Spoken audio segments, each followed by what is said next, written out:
pretty positive it's a body buried under their fire pit. They dug it up, and you can see what looks like to be about a knee or an elbow. And when you touch it, you can tell it's warm. Gentlemen? You tell me. Well, here's the deal. Highly suspicious. Seems like a body part, but we didn't want to dig it out anymore till you guys got here. Yeah. It's 4:52 a.m. A woman stands barefoot on her porch, trembling in the darkness.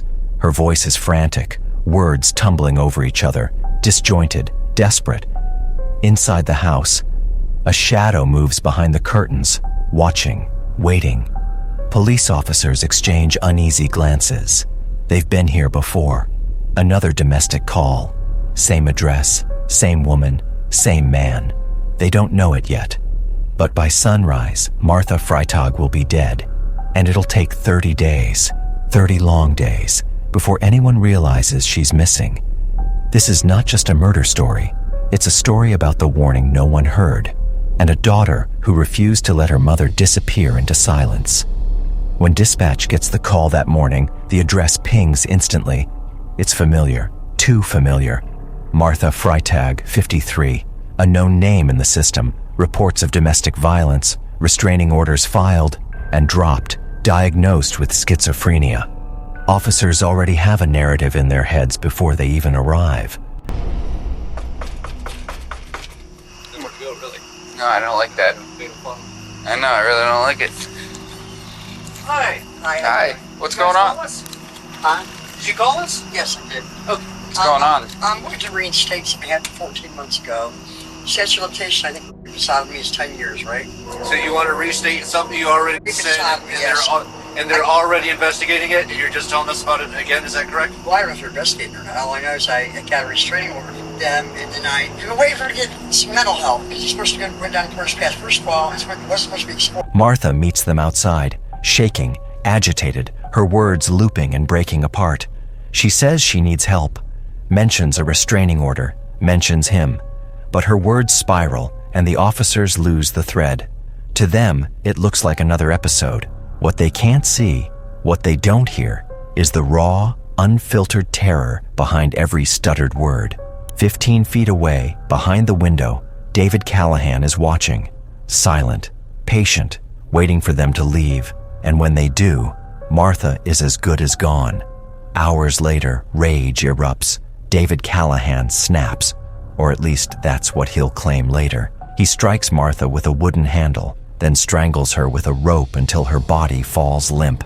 But this isn't chaos, it's calculation. David doesn't panic, he plans, because he knows Martha's history makes her invisible.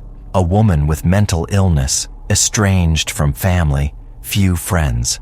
When she disappears, no one will rush to look. That night, he drags her body into the backyard. He burns what he can and buries the rest under the dirt near a fire pit. To him, it's done. She's gone. Case closed. Except for one problem. Martha has a daughter, Kim, and Kim doesn't give up easily. Kim talks to her mom almost every day.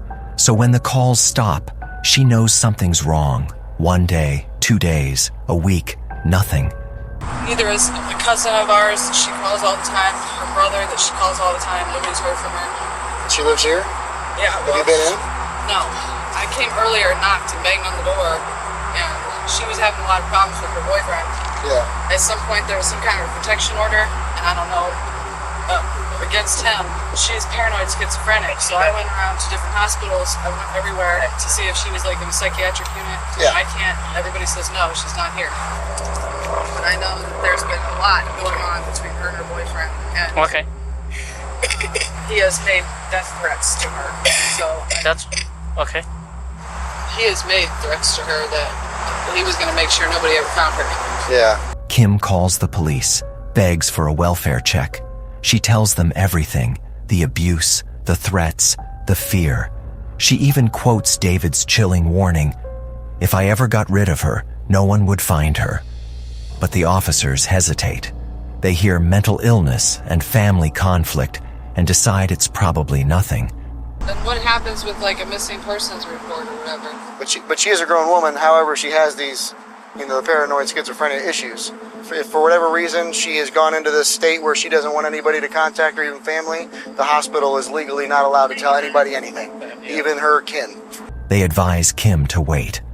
Don't file a missing persons report just yet. Give it a few days. Those few days become weeks, and those weeks are all David needs. Kim becomes her own detective.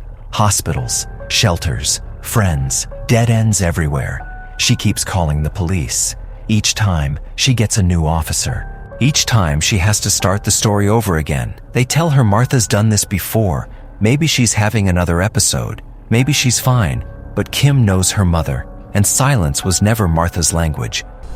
Yeah, they didn't add any notes. It just said that they were here. Well, it came in as a missing person. Okay, that's probably the daughter then. Yeah, but then it said she checked okay, and there was no report made, so they must have had contact. Some sort of contact.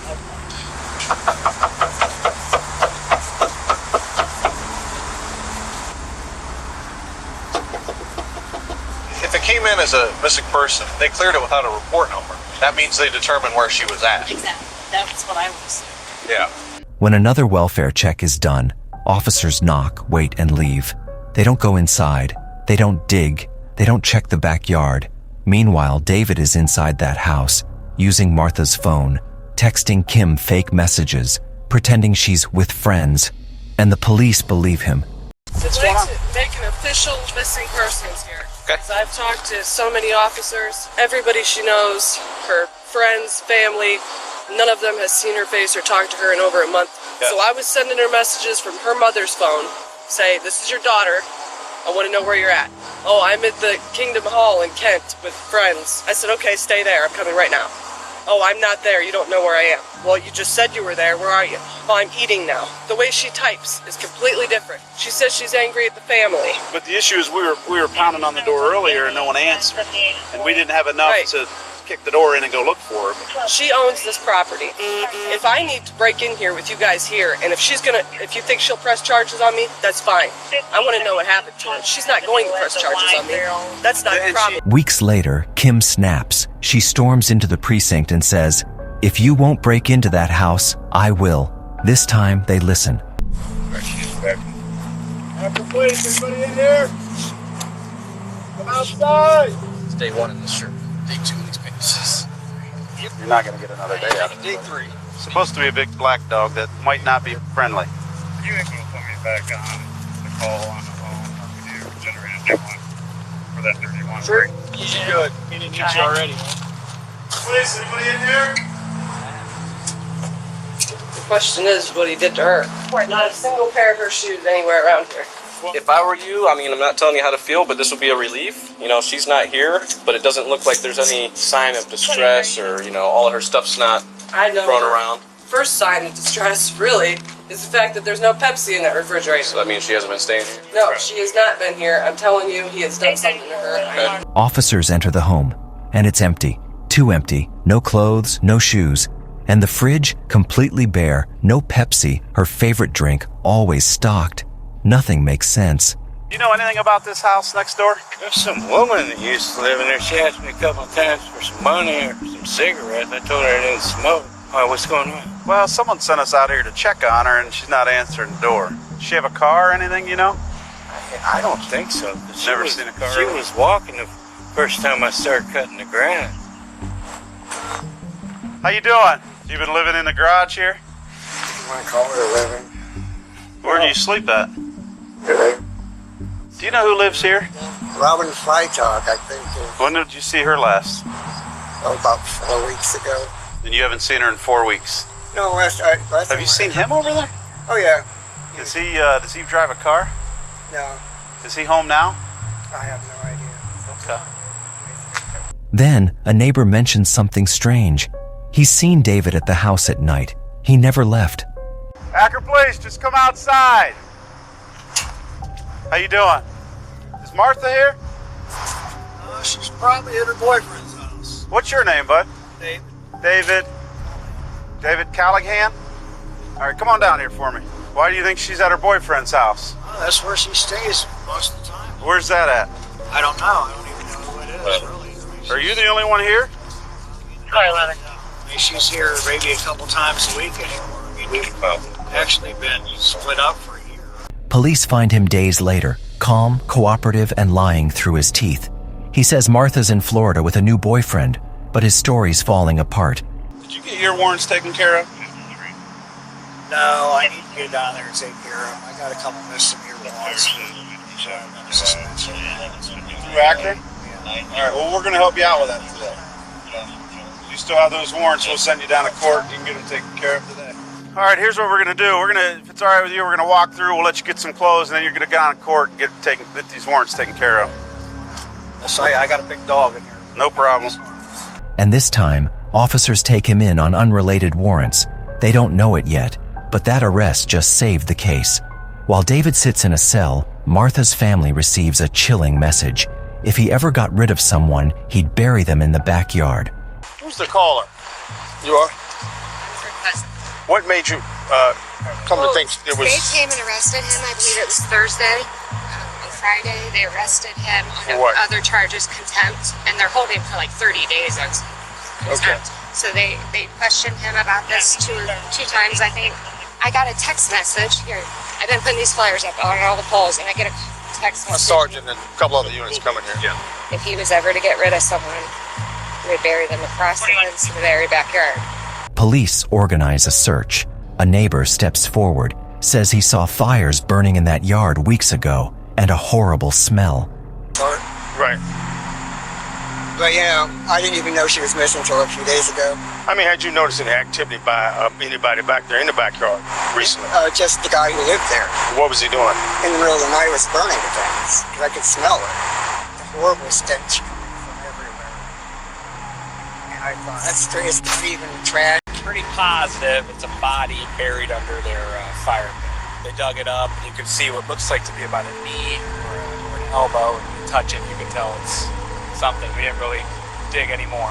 Gentlemen? You tell me. Well, here's the deal. Highly suspicious.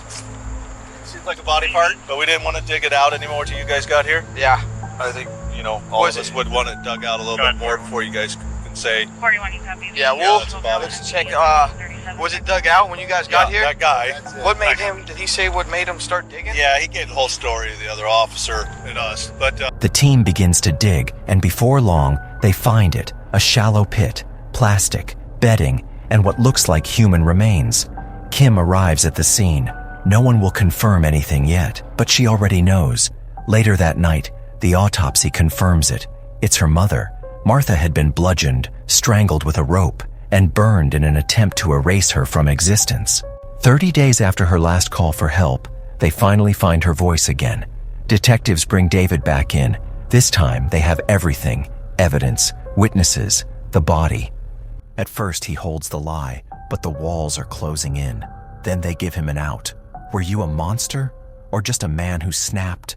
Let me ask you a question. Are you a heartless bastard? A heartless, cold bastard? No. People who would look at this event and say that you, Dave, are a heartless, no-good bastard who put the love of your life in the ground.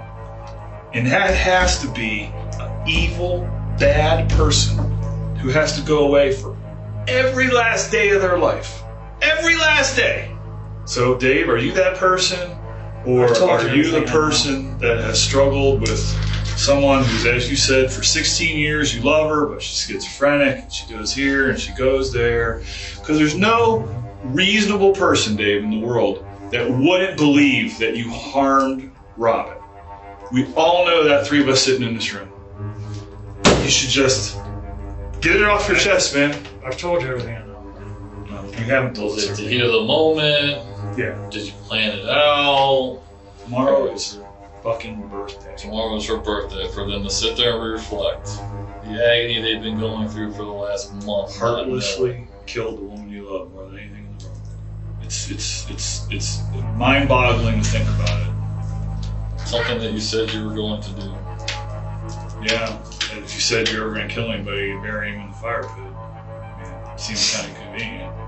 I never told anybody. You never told anybody that? Dave, we're not fucking stupid, dude. You think we're going to make that up? I'm not making anything up. You think I made this up? We know everything. We know the answers to the questions we ask, man.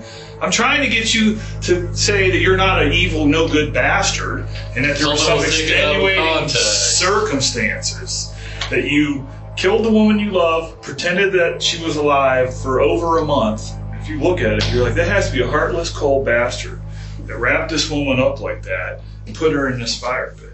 Do you want to see a picture, Dave? No, I don't need to see. You know what you did. All right, go ahead, Dave. You want me to go ahead? I need a cigarette.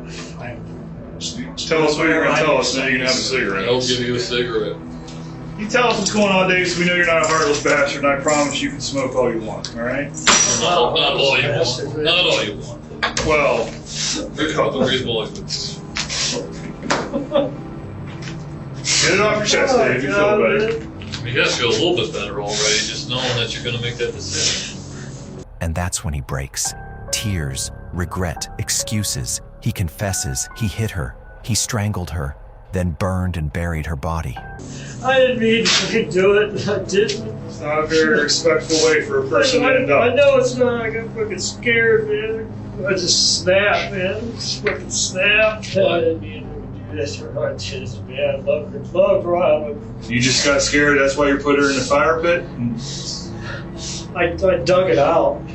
Half an axe handle or something beside the bed. She had it there for a long time. Just, After you struck her, I choked her. what happened after Robin was dead? I took her out back and I dug it out. Guys, I'm fucking sorry. How long did She's this, just so relentless. Fucking. how long did this Didn't take? leave me alone, man. She knew I had nowhere to go. She just kept on me. I give her every dollar I had for whatever she wanted. I never had nothing in my pocket, man. Nothing. It's never good enough. I didn't plan on this to happen. I tried to work it out so bad with her. I really did, man. Spur of the moment. Calls it a moment of rage, but detectives see it for what it was. A cold, methodical act against a woman everyone had stopped listening to. If stories like this matter to you, don't let them fade. Subscribe, share, and keep these voices alive. Because silence protects no one.